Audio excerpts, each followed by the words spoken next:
Red Zone Sports Ante. Wham, bam, thank you, Uncle Sam. Welcome along to Upping the Ante in association with RedZone.bet with David Jennings and Gavin Lynch, and we are on to week 14 in the series. And Gavin, 14 weeks in and we still haven't tipped a winner. No, well hopefully that changes now next week. Yeah. Obviously it's an anti-post show, and obviously we won't know until 8 days time how many winners we've tipped in the series so far. The good thing about this week is that you don't have to feel guilty about looking up Betfair and odds checker every day. No, because everybody's doing it. Yeah, well a month ago you might, think you have a bit of a problem, but now it's fine. No, Gavin, you definitely don't have a problem.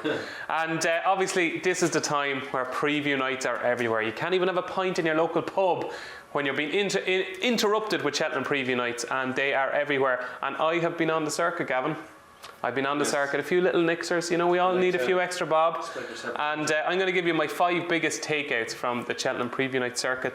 The Cheltenham preview night certainly that I've been at in the last fortnight. Number 5 is that Paloma Blue. I've heard his name before. Paloma Blue runs in the Racing Post article, Gavin. Paloma Blue, who has been criticised for his jumping in many quarters, including by you and me. He can't jump. But anyway, he schooled in Clonmel last week with Puppy Power Award, Robbie Power, and jumped brilliantly, apparently. Really? Yeah. Keith Donoghue schooled alongside him and said he jumped great. So that is Paloma Blue. Number 4, I was at a preview night with Gordon Elliott last Sunday week in the Cross Guns in Nobber. And Gordon Elliott's charity bet that night was Cartwright in the Martin Pipe, who is freely available at 25 to 1. Number 3 is that twice I've asked David Casey who he thinks is Willie Mullins' best chance of ending his Gold Cup hoodoo. He's got 4 runners in the race. He's got Bells Hill, Alboom Photo, Ken Boy and Invitation Only. And twice, without hesitation, he has said Alboom Photo. Number 2, I was at a preview night with Daryl Jacob, who was excellent, at the Riverside Park Hotel in Enniscorthy on Saturday night. And Daryl said that Ajali, who runs in the Triumph Hurdle, he says he works better and that he's a better horse than We Have a Dream, who ended last season as the best juvenile in training. Daryl says Ajali is better than him. Well, Fakir Du Dream must be a certainty for the Supreme. So Fakir Du is certainly that form would be enhanced if Ajali did run up the form there, but I don't think he did. And number 1 is that Jamie Codd, yes, the best amateur riding at the moment, Jamie Codd. He's been booked for Measure of My Dreams in the Kim Muir, and he says it's probably his best chance of riding a winner at the 2019 Cheltenham Festival, Gavin. Okay. Good. We might come to Measure My Dreams later in the show. Now, Gavin, this is the time of year when you excel. You're an anti-post Cheltenham punter. Yes. That's the reason you're paid the big bucks to come on here every week. That's the reason you're standing in that position, and what we want to know is now. You have to prove how good you are. We want you to tell us your 5 best anti-post wagers heading into next week's Cheltenham Festival. So number 5. Number 5 down on the list here is definitely Desai. It's only 5 to 1, 4 to 192ish. But I've had a lot of money on him. I just think he should be favourite. I think he's got a massive chance. He's going to go for the JLT, which is great, instead of the Arkle. I'd say possibly that's why he drifted last week, because people thought he was maybe going to switch. Well, if they watched Up in the Ante, you would know that he wasn't never going to switch. Yeah, when the Richburg came out. So definitely saw you put in just 5 to 1 volume of bets. Yeah. Okay. Number 4, Gavin, is Blue Sari. What price have you backed Blue Sari at? Who's currently available around 4 or 5 to 1? Yeah, 12 to 1. The form of his bumper in Gorham Park, nobody knows what's any good. The second horse slipped up in the ace at the bend, but I just thought at 12 to 1. Now I didn't realise the time end by Allen was going to run the race. Gordon had said previously that maybe he wasn't going to go to Cheltenham, so that's a pity, but yeah, he's got a good chance. Okay, number 3 is Honeysuckle, who's currently vying for favouritism with Epatante in the Mayor's Novice Hurdle. Gavin, what price have you backed Honeysuckle at? 14s. You haven't. 14 to 1? Yeah. She has a good chance. That was obviously before she won the Grade 3 in Fairy House, so she's unbeaten. She's won the point maiden hurdle, she won a hurdle, she won a Fairy House, so yeah, she's got a good chance. Honeysuckle at 14 to 1? Yeah. You're my hero. Number 2 is, of course, had to be. It has to be Tiger Roll. Yeah. Gavin has backed Tiger Roll at 9 to 2, 4 to 1, 7 to 2, 3 to 1, 11 to 4, 5 to 2, 9 to 4 and 2 to 1. You can work out how many bets that is. But Gavin, your whole Cheltenham Festival revolves around Tiger Roll, and not for the first time. Yeah, it'll be a huge help. The kids might be on beans and toast now if Tiger Roll gets beat. So the kids are relying on Tiger Roll? Yeah. What a bad dad. But he's obviously, he's like the captain of your team. Yeah, he's the Sergio Garcia. You can just rely on him every time, hopefully. Oh, Jesus, I hope he runs a bit faster than Sergio hits his shots. Yeah, no, he should win. amazing comeback in Nav. Nobody expected. I didn't back it, so he certainly he's got a favourites chance, hasn't he? And number one, Gavin's best anti-post bet going into the 2019 Cheltenham Festival is, now I say bet, but it's actually bets, because it's a whole host of trebles, and we're going to show you them on the screen here just to prove that we are speaking the truth. Yeah, it's a bit confusing here, but so explain. I've done numerous multiples, because if you want to get a bit of a touch at Cheltenham, you have to do some multiples. That there is a single in Benny Did You, but then I did 4 horses. I did we did Benny Did You, Paisley Park, Tiger Roll, and Sir Eric. Those 4. And at prices, we're looking at 2-1 Paisley Park, 2-1 Sir Eric, 5-2 Tiger Roll, and 3-1 Benny Did You. And 3-1 Benny Did You. Between myself and a friend, we did 4 400 trebles and 1 400 accumulator, so half that.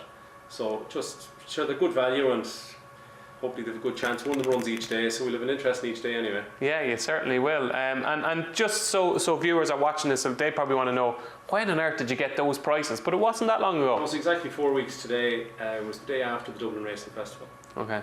And I just thought that Benny Did You would go there, and that Apple's Jade, having won the Irish Champion Hurdle, would go to the Champion Hurdle, etc. So. And for people watching here, they want to know, when is the best time to start having bets for Cheltenham? Any advice on the time? I definitely think the day after the Dublin Racing Festival. Well, it certainly looks that way. Yeah, no, it's good, because a lot of horses have run their last race before Cheltenham. So. Okay, doke. So they are Gavin's 5 best anti-post bets heading into the Cheltenham Festival. So viewers will know next week if you had a good week or a bad week. You have no secrets from our Upping the Ante viewers. I'm not here next December before them won. Yeah, they're speaking about having a 52-week Up in the Ante next year. That'll be interesting. Okay, so the handicap weights were revealed last Wednesday, and myself and Gavin, we've been scratching our heads, we've been studying the weights. And Gavin, what I want you to tell me is, who are the top 3 handicap snips in the weights? Now, you're going to go through a couple of races. Yeah. We also have to just do a little bit from last week as well, but we can do that maybe after the handicaps. Gavin, there's plenty of time, yeah? Yeah. In the Ultimate, the Brown Advisory, and the Grand Annual, I personally can't make head or tail of them. Well, that's a good start. I do like a horse later on for Kim Muir, and I do like a horse in a while. Okay, so the 3 races you haven't worked out yet are... Can't work them out as the Ultimate, yeah. the Brown Advisory, and the Grand Annual. I know you fancy 1 or 2 of those. Yeah, we'll come to that later in the show, yeah. The handicap hurdles, the county hurdle, obviously Wonderlate may be interesting for people. We'll see closer to the time. For temps, I have back Sire de Berlay at 8.23. The Coral Cup and Martin Pipe can't decide yet. Eurodel is at 137. Probably gets into the Coral Cup, and there's a good chance you've tipped it up. You think he will get into Coral Cup, number 80 on the list? I think, well, based on the last number of years, he probably should. Yeah, but based on the last couple of years, his number on the list wouldn't get him in. His weight will get him in, because Mischievous Max got in at 135. But I think in the last 5 years, I don't think any horse that was number 80 on the list got in. Right. I'd go with the ratings more so, but yeah. Okay. So if he ended up in the Martin Pipe, I'd like him in the Martin Pipe. Okay. Then the Martin Pipe is a good race for novices and stuff. So, and then the Fred Winter, no bet yet, because I wanted to see what Joseph was doing with Gardens of Babylon, Fine Brunello, Band of Outlaws, Canito and Starmax. He's 5 in it. He looks to have the best 4-year-old, so I'd be very interested in whichever horse Joseph goes from the Freddie Winter. What do you think of the handicaps? I think Band of Outlaws, don't be fooled by the fact that he is top weight. He's a far better horse than a rating of 139. Eurodel as well handicap, but I don't think he'll get into the Coral Cup. And the one I like in that is actually Wicklow Brave at 33-1. Yeah, I think he's got a cracking chance. And you said Le President for the Grand Annual. Le President for the Grand Annual, yeah. He's only a pound higher than his winning mark last year, so I think he's got a cracking chance. And I'm going to tip a horse in the Brown Advisory Plate later on in the show, and the Martin Pipe. But just the handicaps are tricky. I think it's 4 favourites out of 63, so just... Yeah, you have to think outside the box. Yeah, don't go mad. That's what I like about them, yeah. There was a couple of horses there in the last week, just worth a small mention. Pentland Hills bolted up by 16 lengths last Monday in Plumpton. It's 16-1 for the Triumph. On Saturday, you'll be glad of this, Rouge Vif won a Grade 2 in Kelso, which did Master. He's a proper horse. Yeah, Mr. Fisher then. Why, Gavin, will you tell me this? Why is nobody talking about Mr. Fisher? I'm the only one, it seems, in Ireland or England that fancies Mr. Fisher. I suppose maybe. He's hammered Rouge Vif. Yeah. He's won a trial that has worked out well at Cheltenham at Haydock. I think he's better than Angel's Breath. What is he, 10 or 12-1? Yeah. The other thing is Getaway Trump, who was 4th in the bet for a hurdle, only beaten 6 3/4 lengths by Al Dancer, was beaten 14 lengths. So that doesn't say much, maybe. Again, Mr. Fisher. Penn Hill was unfortunately cleared out for the stairs. Waiting patiently, he's not going either. Vindication is not going. A couple of things to note as well. Noel Mead had 4 out of 4 over the weekend, so his horse in good form. I have written down here performance of the week. Did you see Lady Gaga and Bradley Cooper? Where did she run? in the Oscar Singing Shallow. They're definitely having it off, aren't they? You reckon? I do, yeah. Yeah. So I thought for me that was performance of the week. It's the most open affair ever. Presenting Percy, you see that they turned the fence around in Galway? I did.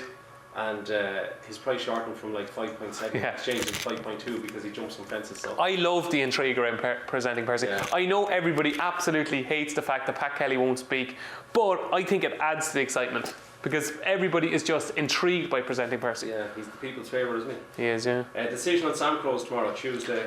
Don't think he'll run. I would advise punters not to back Sam Crow unless you're getting no bet. The vibes I'm getting are that he won't run. Yeah, well, I suppose most firms are betting on run or bet because it's one of the big races, the stairs. Esperdal has been given the green light for the Champion Hurdle in the last couple of days. He's 16-1. I think he's going to run a big race in the Champion Hurdle. He's won 8 out of 9 career, 7 out of 8 over hurdles. I think he has a bit of a chance. And just to say, in the last couple of days, there's been a big drift on Santini for the RSA in the exchanges. He's now 3rd favourite. Yeah, rightly so. And Delta Work is favourite. So. And rightly so. There you go. The market is copping on to the chances of those 3 horses. Now it's time for questions from the crowd, and the first is from Ramstein Red, who says Defi Desai will definitely go for the Arkle. OK Corral is a mug bet in the 4-miler. Presenting Percy has not jumped the fence in public this season. His trainer is either very confident or very stupid. Which is he? Is Pat Kelly very confident or very stupid, Gavin Lynch? He's definitely not stupid. Any man that, he's got, what has he got? 12, 15 horses? And he's trained a winner in Cheltenham the last 3 years, so that man ain't stupid. So. And OK Corral is a mug bet in the 4-miler. You're a mug, so? He'll certainly travel. You just wonder, will he stay? He's got the right man on board, Derek O'Connor. He's going to be trading very short, I'd say 2 or 3 out. But and Ramstein Red says Defi Desai will definitely go for the Arkle. No. Rubbish. Yeah, rubbish. Yeah, okay. Basher Watts. Good man, Basher. Hi guys, what's your view on footpad going for the Ryanair, presuming Min goes to the champion chase? Surely a fit footpad wins the Ryanair, hard held, even though he hasn't been at his best this year. 6-1 looks huge. Is 6-1 huge about footpad, Gavin? It's probably very fair if he shows up. I would have a slight worry with the trip. He's won twice in Ontario over 2-3.5. He did run over 3 miles once when he didn't stay. Now obviously the Ryanair is 2.5, it's not 3 miles. But at the same time, all his 7 runs over fence have been 2 mile or 2-1. I just wonder, there's a bit of rain coming. If the ground was soft, would he definitely stay? Now I don't know what I'd back in the race, to be honest. Oh, it's a head scratcher. It's very tricky. Top notch, Frodon, Monolith, Storyteller, Undeso. I think I'll just leave it. Okay. Hopefully you haven't mentioned the winner in Balco de Flow. And our final question from the crowd. It's Keto Diet BTW. Whoever you are, Gavin. A lot of the stats you say are crap because the sample size is too small. Defend yourself. Stats. Look at that for hard work. Look at that. Are they all your stats? That's all my notes, all my stats for Upping the Ante. Wow. Well, the stats. Keto Diet BTW says they're bullshit. That's probably a bit harsh. He must be a Man United supporter. I did the stats on 6 years every race. That's 165 races. I was checking age, which country they were trained, novices or not, weight carried, their price, and who trained and who was the trainer. So that's 990 bits of information. 990 hours, I'd say. About 10 or 12 hours to do it. So if it's a small sample size, possibly. But it actually, I think it's worth keeping an eye on it. Okay. There you go, Keto. Okay, now it's time to bring in Kane Calvin from our sponsors at redzone.bet. And our first question to you, Kane, is what price do you predict Sir Eric will SP at in the Triumph Hurdle? And not including Altior, what horse will SP at the shortest price at Cheltenham? So it really depends on how many other contenders take their chance in this race, but we reckon Sir Eric will go off around evens, which is what he currently is. As for the shortest SP apart from Altior, I'd say Benny de Deux is the most likely to go off short. There's still scope for a price to shorten further, and that's really dependent on what lines up against her on the day. Yeah, I'd agree with that. I think Benny de Deux is going to go off very short. I don't think she'll go off odds on. I think she'll put in even money, but I could see... Seriously? Yeah. How? We haven't seen her in so long, so... a lot of the time the mares favourite the mares race drift. Didn't last year, but a lot of the time, like you saw Quevega drift every year. I'd be shocked if she goes off odds against. Around even money I would have said. I think that Sir Eric will go off even money or touch odds on, yeah. Do you think Sir Eric could go off a shorter price than Benny de Deux? Oh, I I'd say it'll be very tight. Possibly, yeah. Okay, we'll have a pint. Done. I'll go for Benny's to 2 and go off shorter. Okay, and our second question to you, Kane, is who has been the best backed horse with Red Zone in the handicaps since the weights were revealed last Wednesday? So Dallas Des Pictons in the Martin Pipe has been the best backed horse with Red Zone since Wednesday. Gordon Elliott has won the last 2 renewals of the race, and he's made no secret of the fact that he thinks he can make it 3 in a row with this one. We also saw money for What's Wrong With You in the Grand Annual after he won at Fontwell. Despite the rise in weights, he still seems on a fair mark and could yet show further improvement. Okay, Gavin, so Dallas Des Picton is a very short price now in the Martin Pipe. Yeah, he's got a good chance, but I don't know why he's 5 or 6 to 1. It seems very, very short. And what's going to be a 20-odd runner handicap? Yeah, absolutely. Okay, so now it's time to show your portfolio so far, Gavin. And it is quite a portfolio. For people who are watching who have missed the last 13 weeks, shame on you. But here you're getting a look at Gavin's fancies so far. So they're really cheating. They're getting all the results without watching the 13 shows. Okay, so here we go. Malone Road 8 to 1, now a non-runner, bad start. Yes. Lawler 7 to 1, now 11 to 4, great start. Yeah. Larichburg 28 to 1, now a non-runner, disaster. Tiger Roll 9 to 2, now 10 to 11, fantastic. Penhill 8 to 1, now non-runner. So hold on a second, Gavin. You're actually a magpie.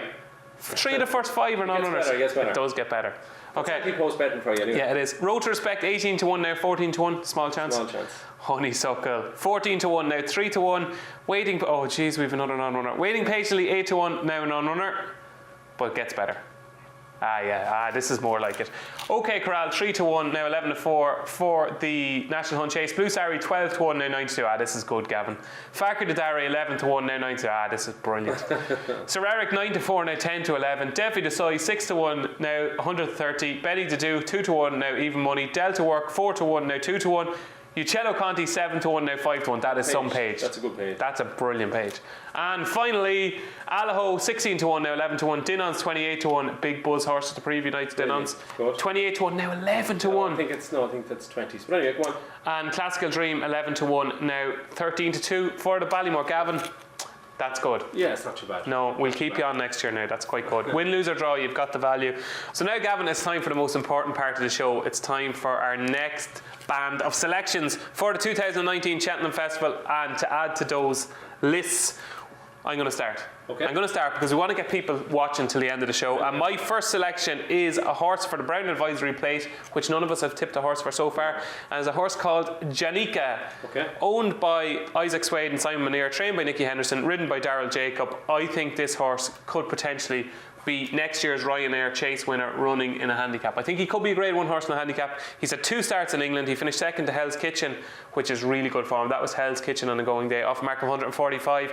He was second. He was outfought by Sir de Lac over the same course and distance. There was 9 lengths back to the third that day. I thought that was a good run. He was just a little bit too keen in the early stages. He's up to a mark of 155, but if I think he can win next year's Ryanair Chase potentially, he'd want to be winning this off 155. He oozes class, Gavin. Yeah, the two of them, they're more or less joint favourites now, aren't they, for the Brown Advisory, so... I think Janika will tank around that race. So Janika is my first selection. He's 12 to 1 at the moment, but RedZone.bet are enhancing that for upping the Ante viewers to 14 to 1. So 14 to 1 Janika for the Brown Advisory Plate. My second selection is in the Martin Pipe, where Dallas Des Picton has been the best backed horse of the week with RedZone.bet. But my selection was last year's third, Early Doors. Okay. Who I think has been constantly underrated, because 20 to 1 Early Doors I think is a big price. He is 18 to 1 at the moment with RedZone.bet. They are enhancing that for upping the Ante viewers to 22 to 1. Okay, Gavin, he was third in the race last year off 142. Yeah. He traded at 2.5 in running off the home bend, where he travelled really well into the race on heavy ground against a dour stair and blow by blow. I just don't think he got up the hill. Wasn't beaten that far. I thought it was a lovely run. He's only £3 higher now. He's only had 2 starts this season, both in Grade 1s, both against Appleshade. He couldn't even beat Appleshade. He couldn't even beat Appleshade. These are shallower waters. Yeah. And I think when, hopefully, touch wood, Joseph decides to run Early Doors in the Martin Pipe, which I think he will, I think that 20 to 1 will be at least double the price of what he goes off. Just to say, he was ahead of Bapome and Leopardstown, and Bapome ran a cracker against Presenting Percy in the Gamble. Yes, yeah, Early Doors is a very, very good horse, and I don't think we've seen the best of him yet. So 22-1 Early Doors for the Martin Pipe. And finally, my last selection is for the Close Brothers Novices Handicap Chase, and it is the Tom Taft trained Riders on the Storm, who I am convinced will go off favourite. He's rated 139 in Ireland. He's only a pound higher off 140 in England. I thought he was idling in front of Punchestown the last day. I know the form has been let down by impact factor since, but he was rated 132 over hurdles. He's a fine, big, imposing individual. We are not going to see the best of him until next season, but I think 2 mile 4, Cheltenham, the way he jumps, the ease with which he travels through a race, I think it's tailor-made for him. I'm a little worried that he stays 2.5. His 2 wins were over 2 miles. They were, yeah. He hasn't really had a go at 2.5 miles yet, but I just think the race is made for him. He'll be able to jump at that fast pace, and he'll jump his way into contention. So my final selection for this week is Riders on the Storm in the Close Brothers. He's 9-1 at RedZone.bet. That's enhanced to 10-1. They're not taking any chances, only enhanced a point, and that's because they know Riders on the Storm has got a cracking chance in the Close Brothers. Now, Gavin, it's over to you, and your first selection is in the Kimure. Yes. Might we have mentioned this horse earlier in the show? We did. It was actually funny. You texted me yesterday, what's your tips for today? And I said I had one for you, the Close Brothers. And I said I didn't know whether to go for It's All Guesswork or Measure My Dreams. In the Kimure, I'm going to wait to see what Jamie Codd rides. And then you told me that it was announced that he's riding that. So I'm going for Measure My Dreams. Although he's an 11-year-old, he's only had 19 lifetime starts. He's had 5 wins. He ran in the 2016 4-miler. He was beaten 7 lengths by Manila Rocco and Native River. In the last almost 2 years, he's only had the 1 run. He ran 3 weeks ago in Fairy House. Patrick said, we did a preview night for Facebook and for YouTube the other night, and he said he didn't like Measure My Dreams because he was a bad jumper. Now, he went up to the replay of Fairy House since then, and he jumped great. He made a slight mistake 3 out, but apart from that, he jumped fantastic. And he was second to Manila Rocco and Native River in the 4-miler. He was third. Yeah. So he has a bit of class, and he's used to the track. Just to say to you as well, that Jamie Codd, he's ridden 4 winners. He's ridden the winner of this race 4 times. I went through the history books. I think the second best jockey ever was like Ted Walsh, 1 or 2 others that have ridden 2. So he's won the most Kimures of any jockey, which has to be a huge help. The horse is number 37 on the ballot, so I think he's definitely going to get in. He's got an Irish rating of 137, and the English handicapper left him on 137. And just to tell you, here's more stats for you. We'll see if this bears out. 5 of the last 6 winners of the Kimure were rated 137 or 138. Oh, lovely. There you go. There you so go. I think he's got a great chance. He doesn't have much mileage on the clock, even though the only negative, he's 11-year-old. Because Jamie rides it, he'll probably go off 4 or 5-1, and he has a good chance. Okie dokes, that is Measure My Dreams in the Kimure. And your final selection this week, Gavin, is in the Close Brothers. We're taking each other on. Yes. Who do you think is going to beat Riders on the Storm? At Plutard, I think Riders on the Storm will travel to the second last. When he sees the hill, he'll have a small little puke for himself. He'll puke when he knows I tipped him, that's for sure. Plutard, actually, I think shouldn't be in this race. I think he's... That's a big statement. It is. So I'll tell you why in a moment. He's a 5-year-old. He had 5 runs over hurdles in France, and he had 2 wins, including 1 at Auteuil. He was second going right-hand at Gorham Park, which wasn't that good a run behind Dr. Mikey. And then he comes out and he beats Duke de Geneva by over 3 lengths in Naas, getting £7 because he's 5. The form of the race is fine. Duke de Geneva won very well since. Now he's 6-1 to win the Arkle. I don't think he will win the Arkle, but say he'll probably be in the first 5 set. Behind them that day was Midnight Stroll, an expatriate who was also going to run the Close Brothers. And since then he ran right-handed at Punchestown when he was well beaten by Winter Escape, getting £14. The reason Ran okay though. Ran okay. I think that he's definitely much better going left-handed. If you go and look at the video of Naas, his jumping was fantastic. He bolted up. He was very, very impressive. The reason I say I don't think he should be in this race is that he's got a rating of 144, but that's including an allowance of £7 being a 5-year-old. Okay, because he would get that. So his official rating is probably 151, less the 7 for the age. This is a 0 to 145.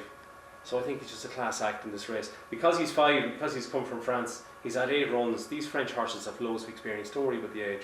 So I think he's a great horse in the handicap. Can I change my tip? No. No. That is a Plutard in the Close Brothers. 9-1 with RedZone.bet. They're only enhancing him to 10-1, so that's a good sign. They might fancy him too. So we're taking each other on in the Close Brothers Novices Handicap Chase. Measure My Dreams and a Plutard are Gavin's latest selections in the Upping Ante series. So that's it for this week's show, folks. Don't forget to join us next week for the final show. Are we doing another one? The final show will be aired next Monday, the day before the Cheltenham Festival. You can't afford to miss it. Red Zone Sports.bet. Wham, bam. Thank you, Uncle Sam.